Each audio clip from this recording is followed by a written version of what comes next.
Hey guys, welcome back to the channel. As you can see, I've got all kinds of electric bikes here and there are so many different choices. How do you decide which one to get? Now, specs are available. You can look up the specs on any e-bike out there, but what they don't tell you is there's actually 3 different types of electric bikes, completely different styles of electric bikes. Now, I don't mean step through versus step over. I don't mean small tires versus big tires, fat tires versus skinny. We're not talking about that. We're talking about the power system that the e-bike actually possesses. So there are 3 different types. We're going to get into all 3 in today's video. It's going to be a quick video, very informative for those of you that are just getting into the world of electric bikes. Let's get right to it. Let's go. All right, so we're talking about different kinds of e-bikes here. We're talking about motors in particular and how it is actually powered. So the most common type of e-bike out there, and typically the most affordable, is what's called a rear hub motor. What that means is the motor itself is actually housed right here. Now this is in the rear tire, okay? So there are some advantages to that as far as cost. So it's going to be a lot less expensive for you to get into an e-bike typically if the motor is in the back wheel. So if you see an e-bike out there on Facebook Marketplace or online when you're looking to purchase and you see rear hub motor, typically those are the least expensive types. So there's some advantages and disadvantages. Advantage is cost without question. Disadvantage, if you do get a flat tire, have any issues with your tire system, changing the tires a lot more difficult. And if you take it to a bike shop, it's going to cost you a lot more money because of labor. And because to replace this, you have to take it completely out and the motor is attached. So it's not as easy of a process to change the tire. Also weight distribution. So since the power is coming from the back, if you were to hit a really steep hill, now this bike here is a fat tire bike, so it's made to go off-road. Maybe you want to hit some dirt trails and really get a good angle.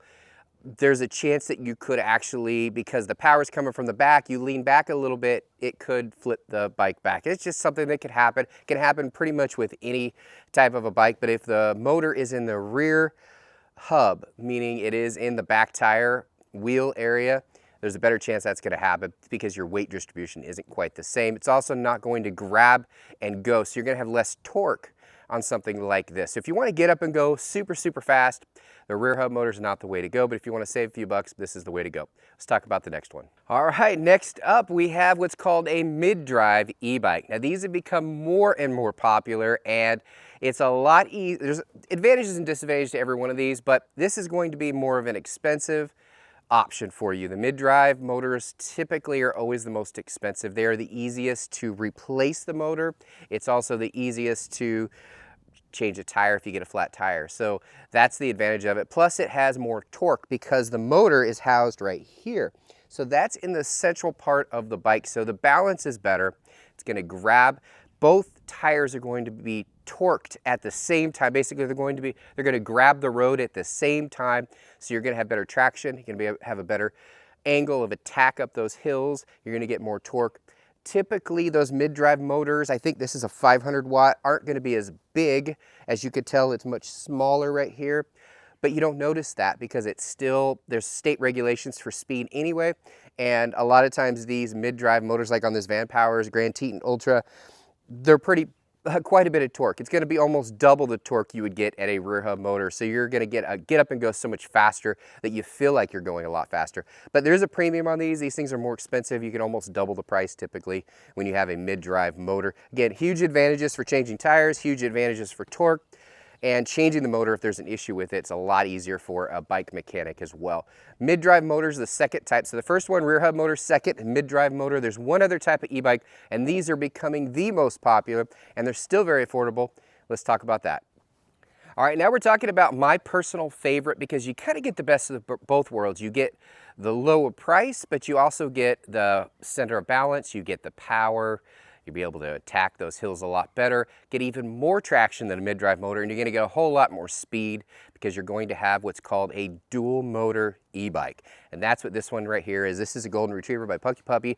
Got a few dual motor e-bikes over here, and it's without question my favorite right now because there's 2 motors. You have a motor up front and motor in the back, basically doubling the power, which is awesome, guys. So if you really want to hit those top speeds over 30 miles per hour, hit those hills no matter what, dual motor is the way to go. Now, disadvantage of something like this is basically the same as the rear hub motor that I talked about in the beginning. Changing tires, in this case, if there's a problem with either motor or either tire, it's a lot of work to maintain. So if you do get one, I would get one that has like a 2-year warranty. Getting them on a secondary market like Facebook Marketplace, a used one, I probably would steer away from the dual motor versions personally. That's just my personal opinion, unless you trust the person or the person you're buying from is maybe somebody like myself that knows about these and can help you get them replaced or fixed if you do have a problem down the road. But having a dual motor is awesome, guys. I can get this guy right here up to 46 miles per hour. I can hit those hills. Now, obviously, you don't want to do that on the road because most state regulations, they're against it because you don't license these. They're not plated or anything like that. So the only time that I put it in dual mode and really get those speeds is when I'm off-road, because there's no laws against that. And I just tear up those fields and those hills, and I love to hit those dirt tracks with these because this is a big fat tire e-bike. I've got a few of these, and the dual motor is the way to go if you want performance. But keep in mind, maintenance is an issue with this. But you're saving a few bucks, guys, because these rear hub, these hub motors, whether it's front or rear, they're less expensive than the mid-drive. It's just kind of a thing. So this is my favorite. It's the dual motor. So you've got the rear hub only, you've got the mid-drive, and then you have the dual motor. Dual motor is going to get you the faster speeds. I think this one's right around peak or right around 3,000 or 4,000 watts versus a typical would give you about 750, maybe 500 watts. So you're going to get a lot more power, guys.